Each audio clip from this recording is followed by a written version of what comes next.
Okay, and we are live, so we'll wait just a minute or two for people to join us.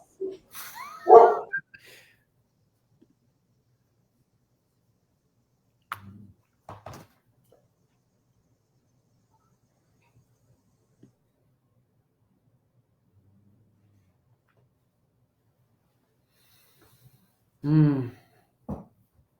Did everyone survive? What holiday did we just have? Labor Day. Labor Day, yes. Everyone survived Labor Day. Yeah. Nothing too crazy. No.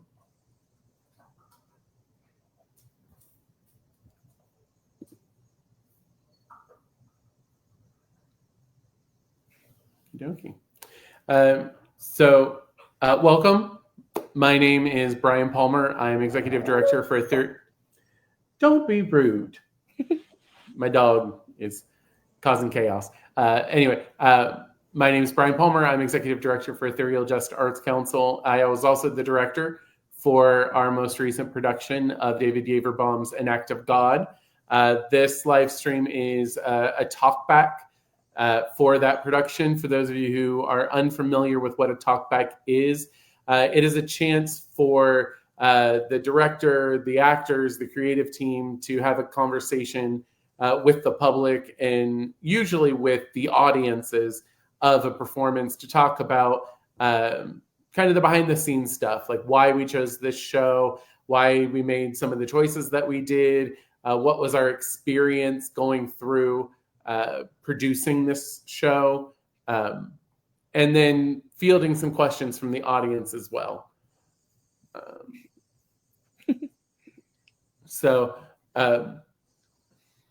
Yes, with that being said, the first thing I want to do is talk about why we chose this show out of all the other shows. Now, first thing I'd like to point out is that this was a replacement show. Originally, we had slated to do what we call community theater triple feature, which that was how we started the organization as a whole. We did volume 1. And what community theater triple feature is, we do 3 one-act plays in what I like to call a drama sandwich, where the first one act is a comedy, the second one's a drama, third one's a comedy. We had picked 3 one-act plays that we were going to do. We held auditions, but we did not have enough people audition to be able to move forward with that show. So a decision was made by the board and the staff to pull volume 2, do it at a later time. And then the search began for what do we do instead. So I was familiar with An Act of God for a number of years, and have always found it to be really funny, really thought-provoking. And I was like, hey, why don't we give this show a try? So I reached out to Natalie directly to see if she was interested in working on it. And honestly, she was the only person that I thought of when considering the show. So the fact that she accepted was the whole reason that we moved forward. And with that, Natalie, if you wouldn't mind talking a little bit about what your thought process was into deciding to accept the role, and any hesitations or thoughts that you had leading into that. Sure. Yeah, I mean, first of all, I was really excited to be thought of for the show.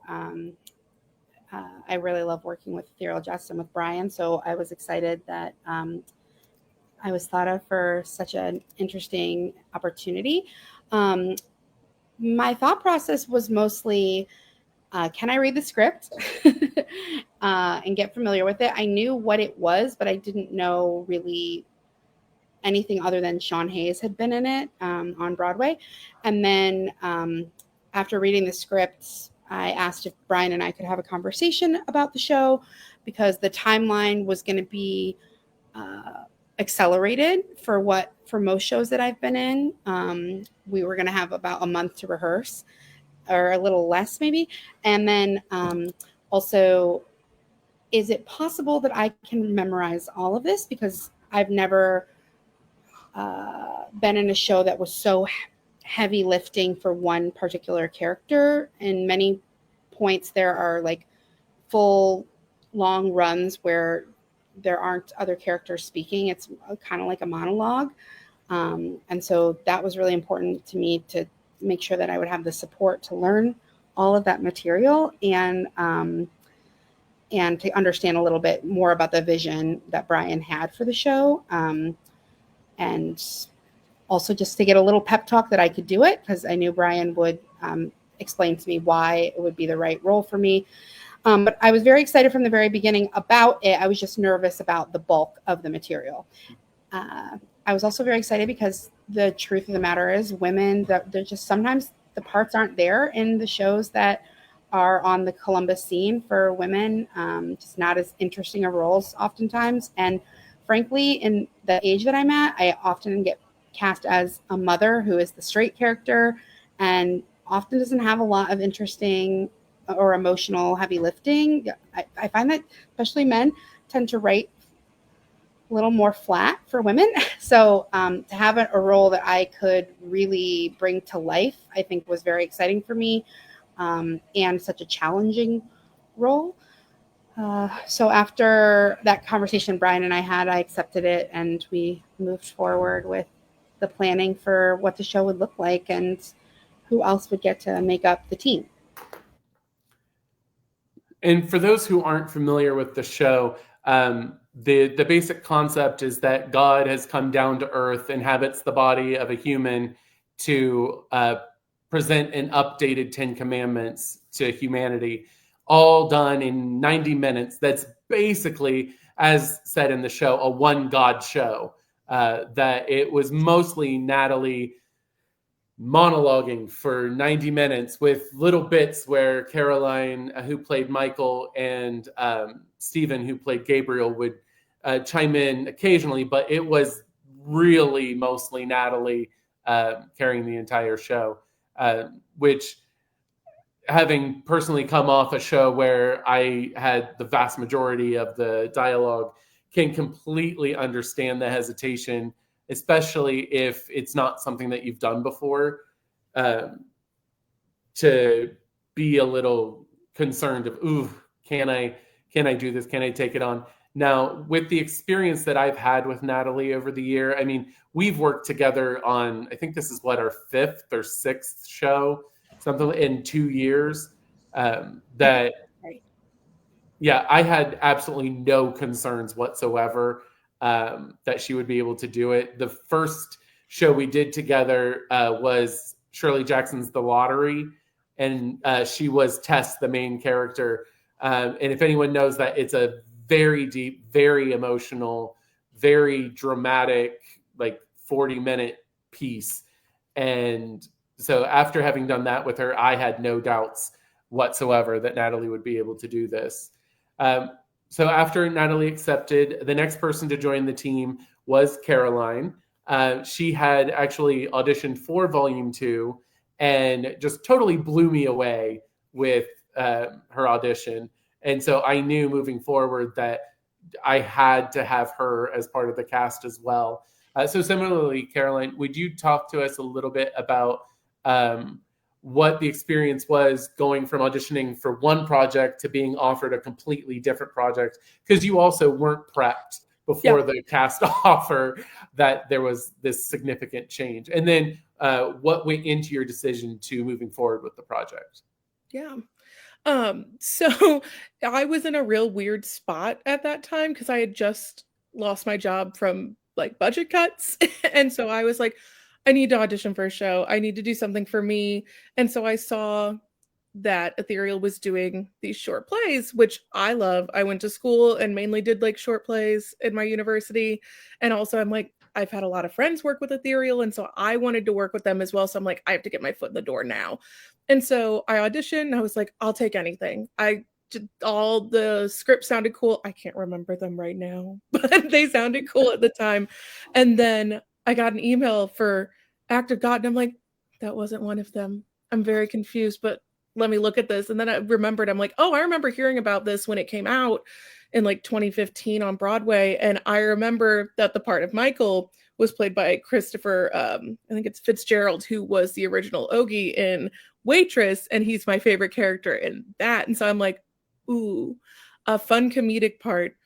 And to go off of Natalie, I was like, ooh, an all-male show where I get to play a part as a female. And then I was just more curious, I think, than anything to see who they were going to cast as God, because I read through that script and I was like, that's a lot of God talking. And I think I was just like, this sounds like the perfect storm of like, I just have to do this show. Yeah. And that was my main thing. Yeah, and definitely, like, after seeing your audition for Volume 2 and having worked with Natalie so long, I knew that you two didn't know each other, but I was fairly confident that you two would click and would get along well. Now, when it comes to the role of Gabriel, we actually went through a total of 4 actors on that role, with Steven, who actually brought it to the stage, joining us Tech Week. And if you're not familiar, Tech Week is when we have moved from our rehearsal studio into the actual theater where we're performing. And that's when we start adding the lights and sound and costumes and set and all of that stuff, which making a major casting change during Tech Week normally would make one very, very nervous. But all 3 of us have worked with Steven multiple times before and knew that he would be able to come in. Chemistry was already there, and he hit it right out of the park first night he was there. But before we move into that, I would like, if you guys don't mind, to talk a little bit about what it was like working together as a team, because you two were there from the very beginning through the entire run of the show. What it was like, because in the script, God and Michael have kind of a contentious relationship, but the two of you off stage seem to have quite a lovely relationship. So what was that like, getting to know each other, getting to work with each other, and getting to play those 2 characters? Yeah, I can start. Yeah, working with Caroline was so fun, and I just keep thinking about how I want to work with her again. She was like the easiest counterpart. She was like a very, very generous performer. Like, she puts a lot on the stage, even with the lifting being that I had so much more lines. Like, she brought every, like, physically and like emotionally and vocally, she like puts a lot into everything that she's doing. And so that was really clear to me from the very beginning. And she also has like a very good sense of humor, which I noticed right away, like even in our table read.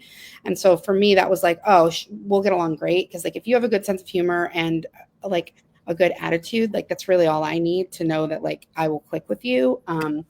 And also she had worked with Steven, who I really trust and really like and work with a lot.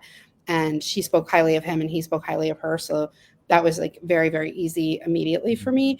And then I will say, like, just as the time went on, I like became we were in such a rhythm together that it was really easy on stage, and the off stage was more what I focused on because I was just more excited to hang out with her. Thank you. That's so sweet. I was so excited because, again, Steven's one of my best friends, and he was like the first friend I made here when I moved to Columbus, like cast me and everything. And so I go to all his shows, and all of his shows have been all of Natalie's shows. And so I was like, every time I saw her on stage, I'm like, she is stealing every scene. Even if she was in like those like smaller kind of like mom roles or something, she made them her own. And I was like, that's so good. I want to work with her so bad. So whenever I saw the cast list come out, I was beyond excited. And then it exceeded everything I thought it was going to be. And I just think, I think the most fun I had was when we were getting ready before the show each day, just riffing, just showing each other stupid Instagram stuff. Like, yeah, totally. We really hit it off. And I will say the thing that I've said this to Caroline, but for me, like, yes, God is in the spotlight the whole time, but like the emotional arc of the show is actually Michael in many ways. And so for me, like, it really had to be the like exact right person who because God sort of beats up on Michael the whole time. But then you can see that there is this like shift when God is reflective and Michael comes in at the exact right moment to really sort of, in many ways, kind of be the inner voice of God and ask God to reflect. And so like, it really takes a very skilled performer, in my opinion, to go from being the butt of the joke to suddenly being at this like emotional arc place, and like for people to believe that shift so quickly. And so in that way, like she just continuously impressed me as a performer, because that's a big shift to have to make, especially in that show, which is like zinger after zinger after zinger. So yeah, I was very impressed always by that. Thank you. So one of the elements of this show is the fact that there is no fourth wall. Like God is talking directly to the audience the entire time. And Michael, for a large portion of the show, is actually in the audience interacting with them. And as it says in the script, Michael probes their subconscious to pull out questions to ask God on their behalf. What was it like where in traditional theater, you're supposed to ignore the existence of the audience? What was it like being in a show, especially a full-length show, where there is no barrier between you and the audience, to have to be so vulnerable for so long to welcome the audience into that environment? I think after being directly in the middle of the audience, as an audience member, I hate actor interaction so much. I get freaked. But this show, it wasn't like Brian and I had talked about this before. It wasn't like Pippin, where they're like in your face with like the cheesy, like that's why you hate theater people show.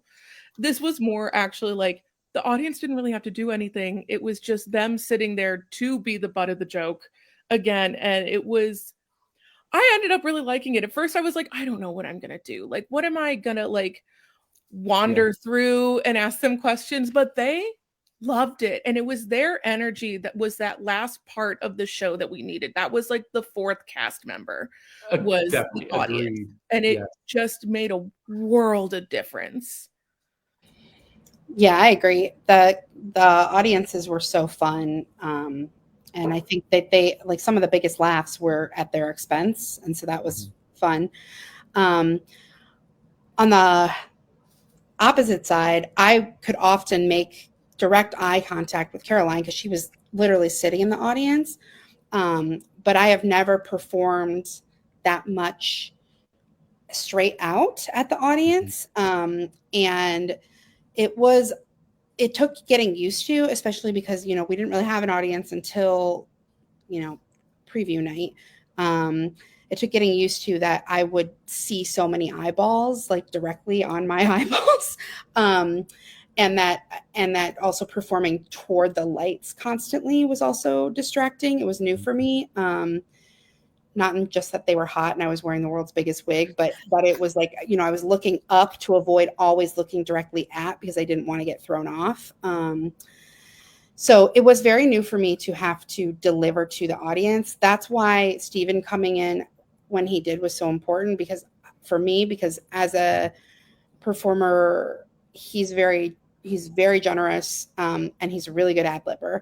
And he was very good at, if I turned to him to deliver a line to him, he would give me energy back, which I really needed, because when you're not getting to interact as much on stage as you normally would in a show, those moments where I did get to talk to Caroline in the audience, or I got to even just talk at Steven and he would give me facial or like noises, were huge for me, because it's so much energy, so much output, that like any input was like really helpful. Just because it was tiring. I've never been more tired after a show. Like I'm wanting to go to bed right after. Normally I'm like, let's get drinks. I was like, bye. Because I was really tired. So that was very new for me to have to perform in the audience, but when I got to interact with the audience, that was really fun. But most of it was just like looking at them and making them feel like I'm talking to them. because I am, without being so distracted by all the little things they're doing out there. Yeah. Yeah. And for those watching who have never done a show before, that, like Natalie is saying, most of the time you're directing your dialogue at another actor, and there's a convention to, unless the script tells you to never look at the audience. You're not supposed to look at them. You're not supposed to acknowledge them. They're just like it says, the fourth wall is invisible. It's kind of like being in an interrogation room where the audience is on the other side and can see in, but those of us in the show can't see out. And so to make that 180-degree shift from never looking at an audience to now looking down the barrel of the gun for 90 minutes, I can only imagine how, because that's even more energy that you're having to put out, and you don't have a co-star bringing energy back in, I can only imagine how exhausting, and especially having to do that first week 4 nights. Well, no, because it was every night that week, so 7 nights in a row, and only half of those with an audience giving you any kind of energy back, and then still having to do your day job on top of it. I cannot imagine how you made it through that first weekend. I mean, it's exhausting, but it's exhilarating. So it was really tiring, but then going home and sleeping was really important. But then coming back, I would always feel like, okay, I'm so excited and ready. It is just a different type of energy when you're giving and you're not getting to receive as much from your fellow performers. Not that they weren't there, but it's just that there wasn't a breath, except for the breath that we wrote in for me to take so that I could, bounce off as much as I would normally like to and get to. So that was a cool challenge, and it was exciting, but yeah, it was definitely more tiring than normal. Yeah. Well, there was something that you mentioned earlier that I want to come back to and get your guys' perspective as women. That there's been a lot of discourse over the years about female characters and the way that women are portrayed in media, and how you can tell a difference between when a man writes a female character and when a woman writes a female character. And this was a big discussion when Jodie Whittaker stepped into the role of the Doctor on Doctor Who. And any time that, like with the Ghostbusters, when you had the all-female cast step into those traditionally male roles, this show is written with male actors in mind. So as women and as actors, what differences did you notice in the way these characters were written as opposed to characters you normally have played? Do you want to start, or do you want me to, Caroline? You go ahead. I think you have more, because you had more of the show. Well, so like 2 things here. The show, first of all, this show is it's written differently than a lot of shows because it is delivered to the audience, because it is also, God is here, but God is also sort of performing through the actress or actor who's performing them, right? So when we set out to do the show, Brian had said to me, like, what I want it to be is that God is here, but God is inhabiting you. So you should be performing you, but more like a drag queen version of you was how he had described it, which sounded like great to me. So in many ways, this show is so different, period. So it's harder to compare than like a regular show with like a bigger cast and more split up dialogue. But I mean, yeah, this character in general is the reason I couldn't say no, even though with all due respect, I probably should have said no. I was very much too busy to take on this part when I took it, just because of the nature of my business and stuff. I was like, I can't, because this is maybe the best part I'll ever get. Like, this is so interesting, so many levels, and so it's such a confident character too, and very rarely have I gotten to play a character who wasn't either like so fraught with nerves as a woman, or the best friend's sidekick who's there to be like, yeah, or so I was excited about it because it was so multidimensional, and like really what is more multidimensional than God, but also God who's coming to deliver a new 10 commandments. It just was also, and the character was very confident and sort of like cocky. I've played Mean Girls, but I've never played someone who was like so assertive and self-assured and willing to take up all the space in the room. And so, yeah, in that way, I was like, this is a character that even if there were a female character written like this, it still wouldn't be written to this degree because it was written for a man. And so I think that was really cool and fun about the character, but also just, I don't think all men can't write for women. I think now men are trying to write better for women. But the reality is like what is staged in Columbus is a lot of times like what's affordable to the theater, right? And it might be that it's an older script, right? Like because the rights are different. And so the more interesting now today characters aren't always affordable because of the way that rights, we deal with rights in drama. So it's not that there aren't any good female characters, it's that they're rare to find, and there's so many women who are talented, amazing performers going out for those parts.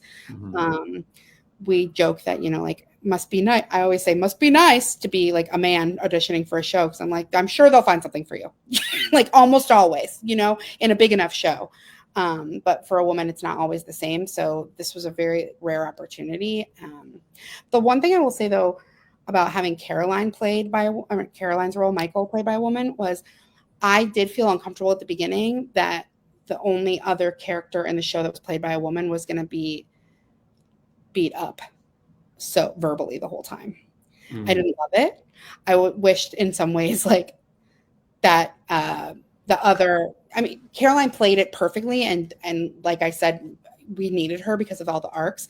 But when I was first reading it and I wasn't seeing that she was the emotional arc, I was really struggling with, damn it, why does it have to be that it's a woman yelling at the woman the whole time? And that's something that I never really thought of until you pointed that out. Yeah, but I think that's just also being a woman. I'm sensitive to the fact that like I'm a girl's girl, and so I'm never trying to bring down the other women. And it's characters, so it's not the same thing. But I was like, man, of course, somehow it's a woman picking on a woman in the show. Dang it! But it ended up being fine. But that was something I had to like personally get over because of how I feel about relationships between women. Yeah, I agree that like in Columbus Theater, it is a lot of shows that are like classics or not even classics, but they're shows that haven't been made in the last 10 years. Like this one, where this, after seeing it so many times, because I just sit and watch it for half the show, like just either sitting in the back or not, I'm like, I don't know how, like, either it has to be played by someone with such power that I'm like, I really do see that like it should be done with a woman as God a lot, because it has just such a distinct like look to it that way, which is so fascinating. But it also is like, it is like you said, like confident, powerful, like it takes up every breath of air in the room. And I loved watching that, and I'm like, I don't want to watch this as a guy doing it. Like it just doesn't seem like it would fit. And like coming in with Michael, like I didn't really think one way or another, because it was like, oh, he's an angel. It's like this weird incorporeal, non-gender kind of thing in my head when I came into it. And I'm like, but it was nice to kind of make it my own more than like the last show I was in was Clue. Love that show. Love that movie. Obsessed with it. But I played the maid, which is like the sex pot. And I'm like, that's not really me, but that's what part is written for women. And like the other women in the show, yeah, they have their moments, but they also talk about their husbands all the time. And I'm like, we can move on from that. And so it's like kind of nice having a show where it's the focus, but not the focus. that there are women in these roles that are named by men, but and like what Brian said about how it's like you but better, and like you but more, you but like you have something holy inside you that's just taken over you. And I'm like, that made it more like, oh, I know what to do with Michael now and make him more me and feminine and like girly with the dress and everything. Cause I'm like, that's more me. Like, I love that. Now, we did talk, or you did mention, Natalie, a little bit about your look for the show. And for those who didn't see it, like she mentioned, we kind of were going for like the drag version of Natalie, just because God being so much bigger than we as humans, that if God were to inhabit Natalie, that it would just necessarily need to be a more, it's like turning it up to 11 on the things that make Natalie Natalie, but then just that much more. What was it like having done almost like a month of rehearsals looking like yourself to the first time actually putting the wig on and stepping into the robe and the big earrings and the bangles? And what was it like finally looking like God? I think that the look and the aesthetic of the drag version of me, God, definitely helped with the characterization of God.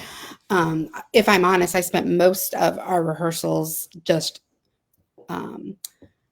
hoping I could memorize it all and making sure I could figure out the flow of it and remember which is the next commandment that's coming up, and just keep the momentum up the whole time. So by the time that we got to Tech Week, when I was actually going to be in the wig and the robe and everything, I think it took a minute to adjust to just like, it's a lot of stuff. It's a lot of dressing. But that over time that felt like it did turn up the volume even more for me in terms of how I was able to play with the robe and dramatize God's kind of persona. So I think that was really important. I'm really glad that we did it that way, because I think it gave me also more permission to like be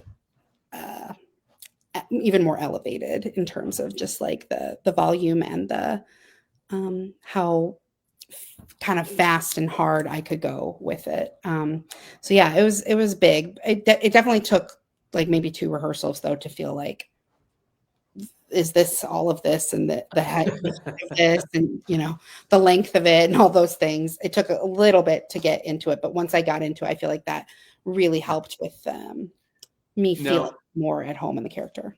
The fact that your God look was so much different, because you have not, your hair is normally darker as we see now, and God's was blonde as blonde can be.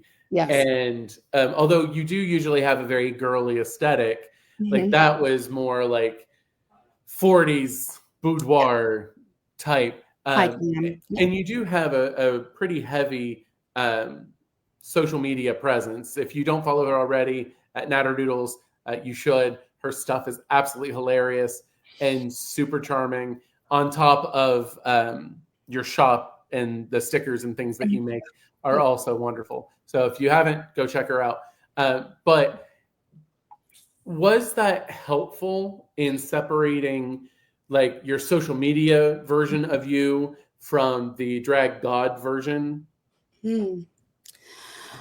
What do you, can you say that a different way? Like, was the costuming different? Was that helpful? Well, when you're in the God getup and looking in the mirror, that there was someone different looking back at you, as opposed to when you're doing your social media and it's you looking back at you. Did that help to like mentally separate the difference between your social media Natalie and your drag Natalie?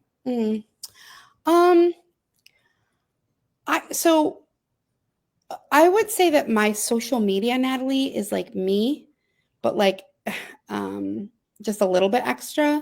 And then just because you're kind of like performing like lips, I sometimes perform like lip syncs and things like that, like funny bits. But that I don't know that I really thought about social media, Natalie, in terms of this, other than like the one liner that we put in there. Mhm. Because I don't actually think about social media, Natalie, as like an entity, because she is me, I guess. Yeah.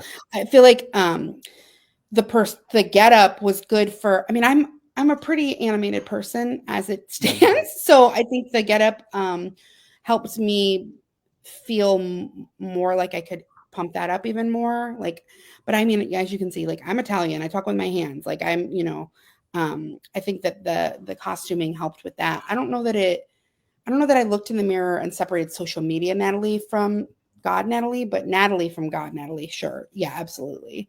Um, more than the mirror, the feeling of it. The feel, like when feeling in the lights with all of it on and whipping that giant robe around was really fun, and the long arms. Yeah, yeah. So, in a similar vein, Caroline, we had took a little time to talk about what Michael's look would be, and you were given a lot of leeway to basically make Michael whoever you really wanted him / her to be. What was the process like for you uh, to finding who Michael was and what his look was? I think it was definitely something that I thought about more than for other shows, just more from the sense of like, I need something I can move in up and down those stairs and I don't fall. Because I was like, because we talked about like a cute cocktail dress at first. I'm like, that would be adorable. But also, I'm like, I am so accident prone that I probably would have tripped myself if it was like tight something or whatever. And then, so that Saturday before tech, I went into Natalie's shop and I saw this blue and white dress and I'm like, that's it. That's what I've been seeing in my head. Like real flowy, real pretty, real flouncy, but like still movable. And I'm like, that's it. That's all I need. And then it was kind of like a sign because it was in Natalie's shop. And I'm like, this is perfect. So it made it real easy once I did find exactly what I was looking for. Cause I'm like, I wanted it to be like more sweet and like just because Michael is so earnest and so like about humanity that I'm like, I really wanted just something like just light and friendly and like welcoming and delicate to kind of just be like, hey, I'm one of the nice ones. Like, please let me help you. So we've actually received a comment that I want to share with you. So Scott said that he wants to offer congratulations for a great job. He's been in and around theater for 35, 40 years of acting, directing, designing, and building sets. He has largely retired from active participation, but likes to keep an eye on theater in Columbus and frequently drives down from Bucyrus to visit smaller venues.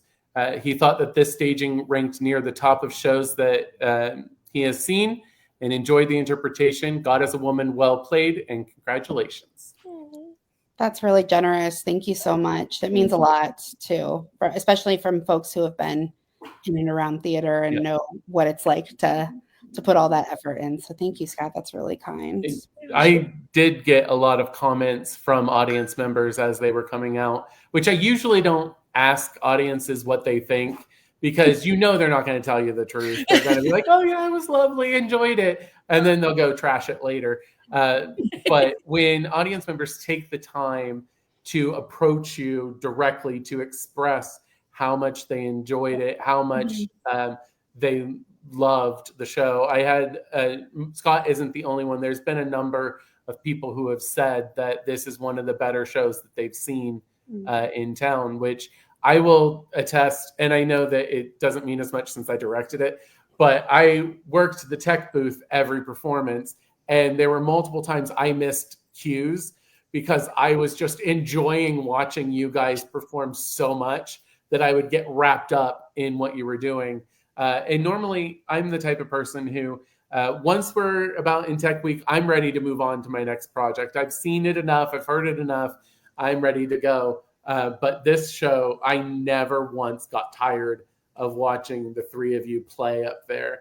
And I think that that's really what ended up happening. Like once we finally got into the theater, once Stephen finally got to join us, and after we had had a rehearsal or two, that was when the three of you really connected and started playing around and ad-libbing and really fleshing that world out. One of my favorite jokes in the entire run was an ad-lib after it's when Caroline, you're laughing from the audience and then God stares you down. And Natalie ad-libbed, that's just an inside joke. It's so good. Loved it. Oh my God. Favorite joke of the entire run. And I would hear audience members around me be like, oh. It was so perfectly delivered. And I will also say to both of you, there were many things that I saw from when we first started rehearsing to when we finally got in front of an audience that you guys had made these tiny tweaks and tiny changes that just made it so much more real and made it so much more enjoyable to watch. It looks like we have another comment from Tracy.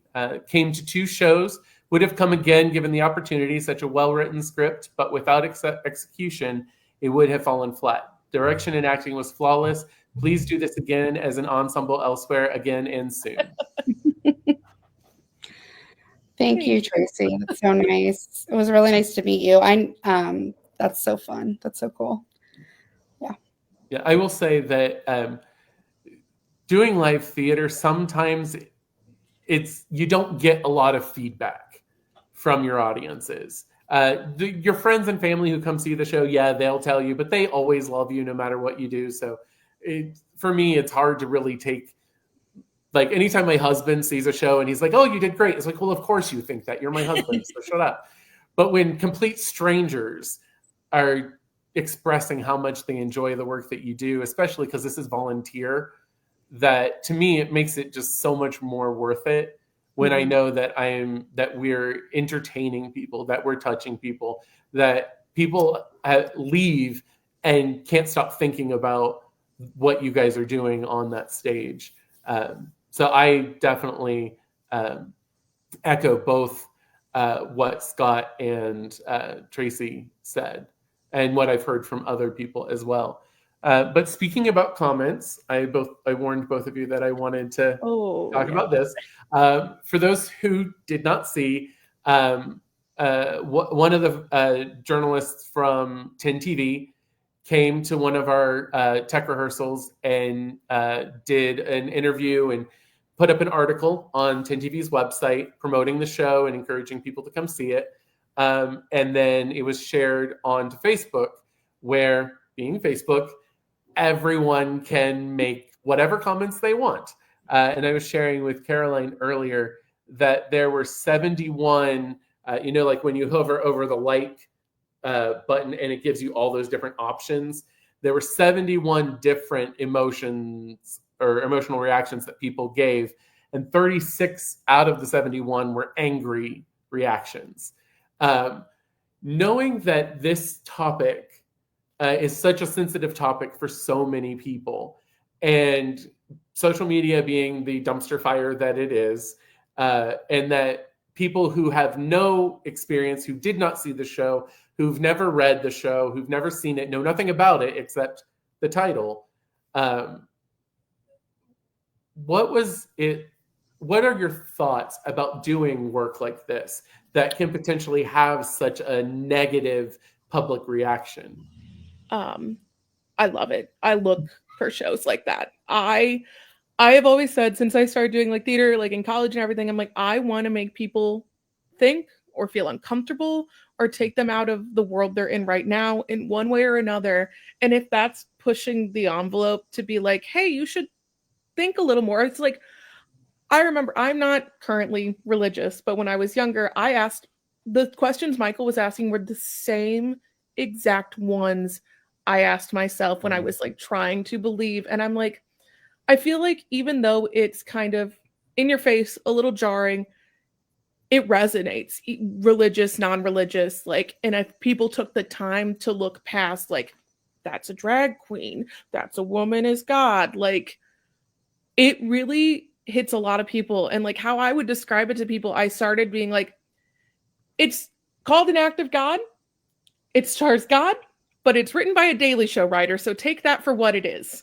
and kind of let them go from there. And they're like, oh, that makes more sense. I'm like, it's not, I don't think it's blasphemous. I just think it's more tongue in cheek in parts, but also like really earnest in parts and like really like knows the religious history. Like, because there were like things in there, like even growing up Catholic, I'm like, I didn't know that.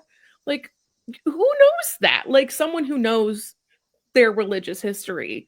And so I was like, this is so fun and such a good amalgamation of pushing the envelope, but still, I don't know, finding something for everyone.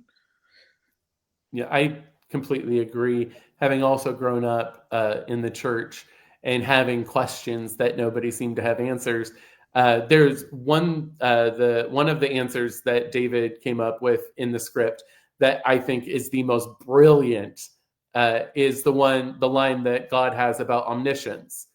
That omniscience means that God can know everything, but sometimes chooses not to. And that just was like a revelation to me because I'm like, wait, like it's kind of like I have the power to walk anytime I want, but I choose not to walk a lot of the time.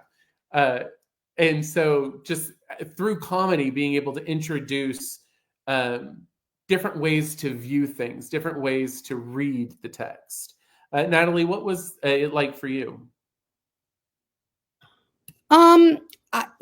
I knew that some people would have an issue with it, but I didn't really think that anyone who we were like targeting to see it would have an issue with it. When the 10 TV piece came out, I just chose not to read the comments because I knew that, first of all, if you've ever read any news story on Facebook, the comments are just like so unrelated to actually the article or the piece. It's just like very reactionary. It's like very knee jerk. And as a person, I tend, because of social media, Natalie, I tend to get a lot of interesting comments on my social media anyway. So I think I'm used to it. But in this case, like I didn't want to read it because I didn't want it to mess up my performance in any way or make me think about my performance more than I already was thinking about it, which was always. So I don't know that it really affected me that any kind of like response to it. But I knew also that the fact that I'd have a wig on and we'd like say the word drag would make some people mad, just and that a woman was playing the role of God would make some people mad. But I didn't really think that the audience for this was going to feel that way. I think that they would find something to feel uncomfortable about during the show, but that's sort of the point, and that there are other points that they would more connect with, and that it would be more reflective than it would be offensive. And that's interesting work to me. So I wasn't worried about the controversy of the show. I was just worried about if I could learn it all. So on that note, can you, and if you don't want to, that's perfectly fine, but can you share a little bit about what your journey was like taking on such a behemoth amount of text and trying to figure out how to memorize all of that? Yes, I can. It was difficult and challenging, and I cried a lot. And I know I felt a lot of stress. So at first I thought, this is going to be hard because it's such a short period of time to learn this much information and learn it well and perform it well. And then I thought, it's not the time. It's not that I don't have enough time. It's that maybe my brain can't do it. And because I was at a place of like, I was studying it so much. And there was a point where I felt like it's not seeping in the way that normally characters have stepped, like like where like the words just creep in, like where you listen to Sabrina Carpenter and then like the rest of the day, it's all you're thinking is lyrics of Sabrina Carpenter. It's like, that was not happening for me. I was just feeling stuck. And like I would get to certain parts of the script where I just would like completely blank on where we were going next. Um, so yeah, and also, you know, we're in community theater, so this isn't my job. And you know, I was like reading, like, how did Sean Hayes memorize this? I was like Googling all these things, all these memorization techniques, because the things that I'd normally done just weren't working the way that they had. And, you know, I'd read like on some Reddit forum about theater that someone was like, the reason community theaters don't do An Act of God is because you really have to do it full time to do this role and do it well, because you have to study all the time and you really have to be in it all the time. And I was like, ah! And that really freaked me out because, you know, I do own a business and run a and have a life and those kinds of things. And I definitely had several emotional meetings with Brian, emotional responses in rehearsal where sometimes I would like hit a wall where I just could not get past that. I couldn't get to the next part of the script, and it would just really frustrate me. So it was a lot of,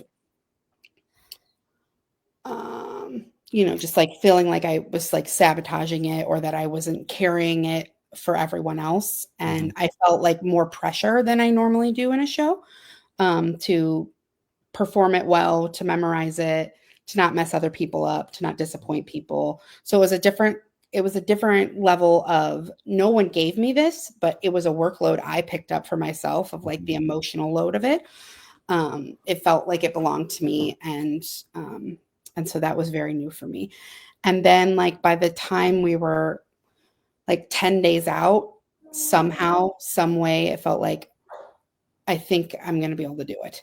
And I still wasn't like word perfect, but by the time we were in Tech Week, I was like, actually, I know what's happening next. I know what's happening next. Somehow it had finally like infiltrated my brain. But I mean, it took the whole time. And that was what was really worrisome to me, was like, normally I'm like, oh, 3 weeks out, I'm like, I know all my lines.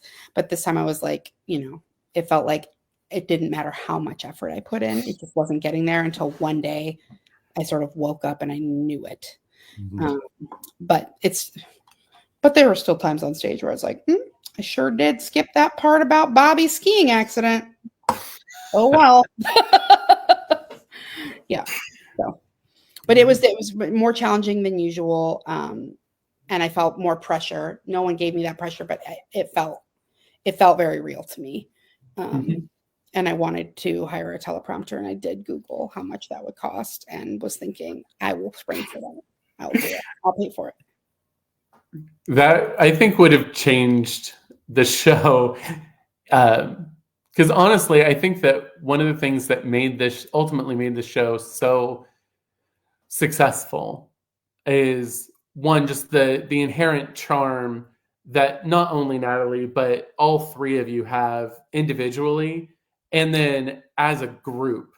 Like once the three of you melded together, like one of my favorite posts I've ever made was the one I did this morning, of the collage of all of this. Because for those of you who don't know, at one point in the show, an audience member's phone goes off, God takes it, and then they take a selfie of the three of them. So we kept the selfie from every performance. And that was in the post that went out this morning, September 2nd. Just seeing your beautiful smiley faces just lined out was just so much fun for me, that this, like I said, is going to go down as one of my favorite shows that I've had the pleasure to work on. No stress for anyone that I work with in the future to try to live up to it, but so as we're wrapping up on the 1 hour mark, what is one thing that you hope to take away from this experience? And also, what is one thing that you hope audiences took away?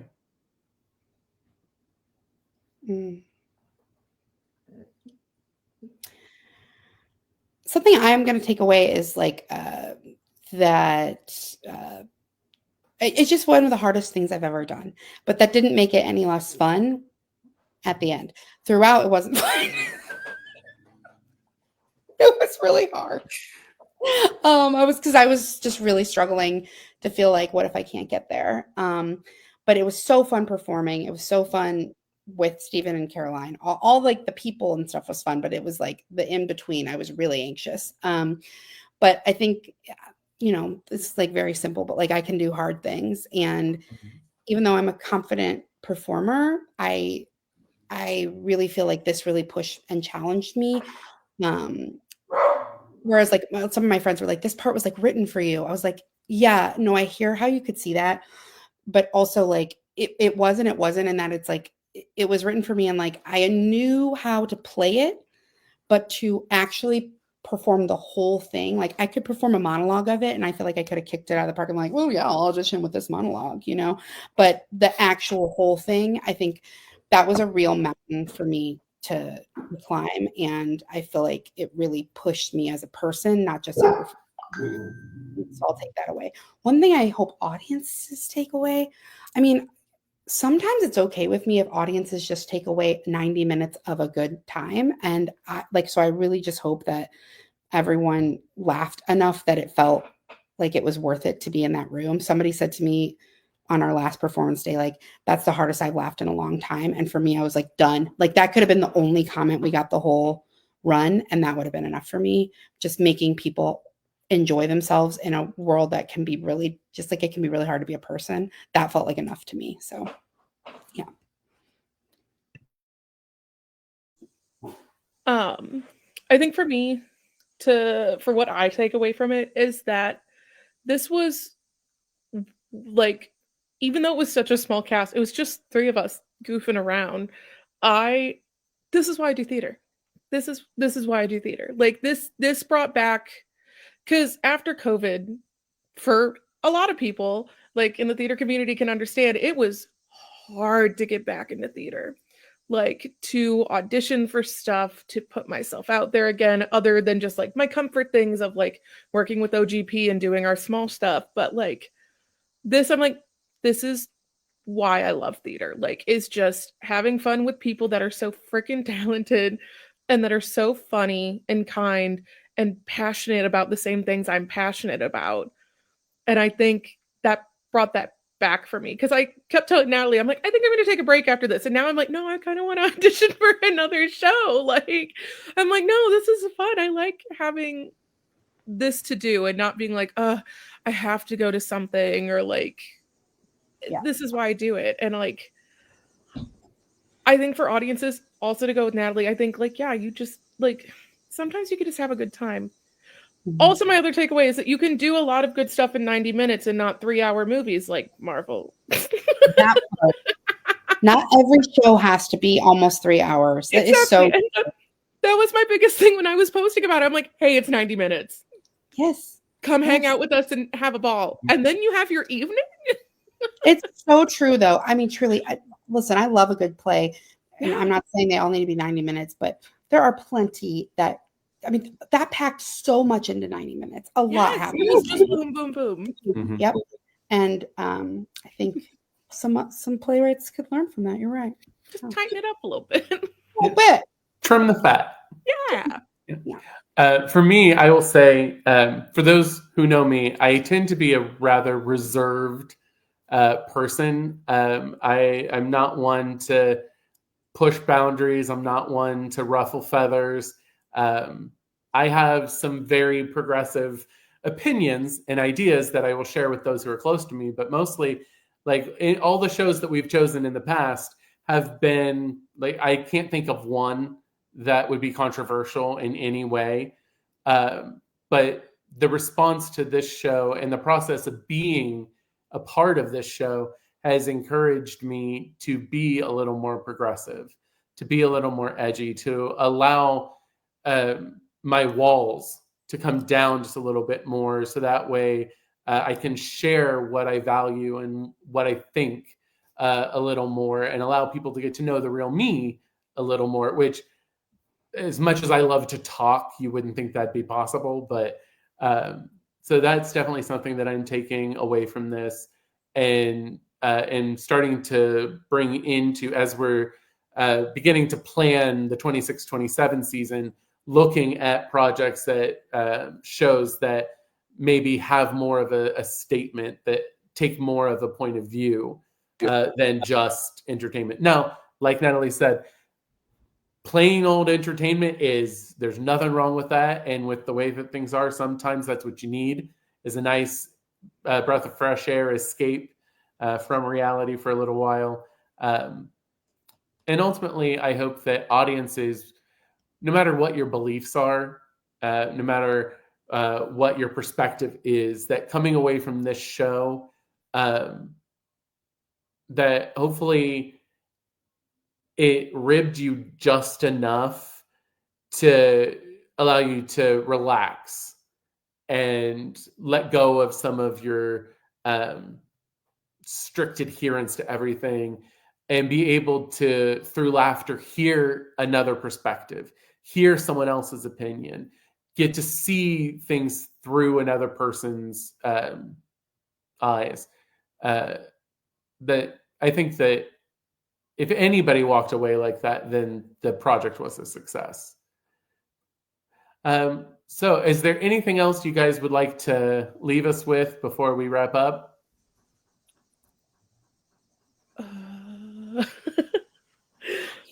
I think we covered a lot. No, I don't know. I think the only thing I will say is I think Tracy's right. I think we should do it again sometime. Yeah.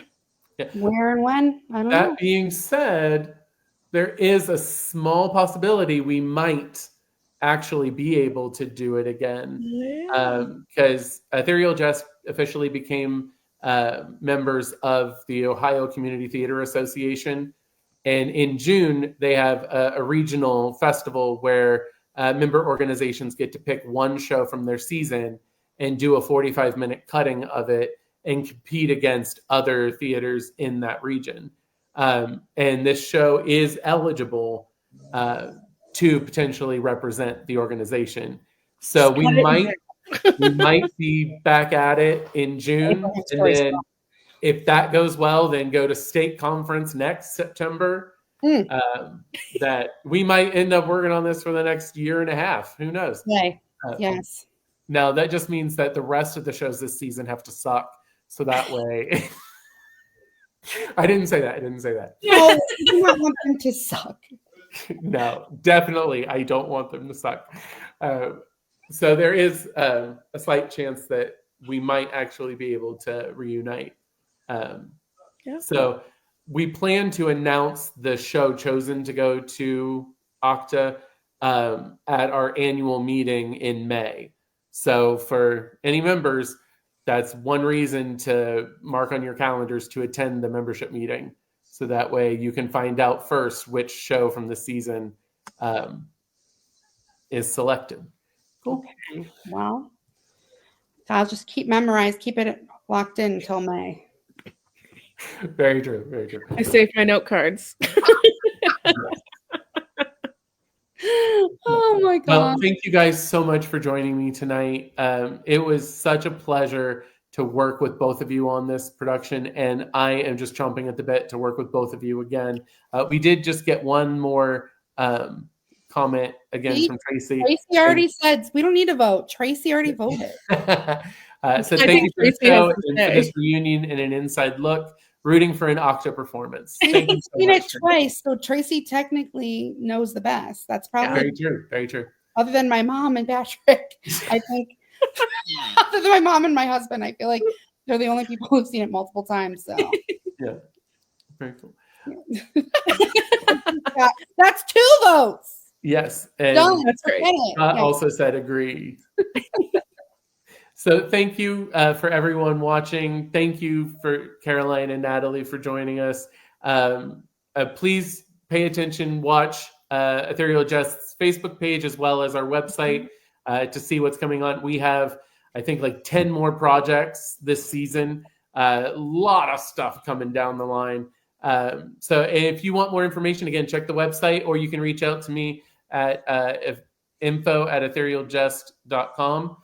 With any questions or if you want to get more involved. Otherwise, thank you so much and have a great evening. See you at Octa.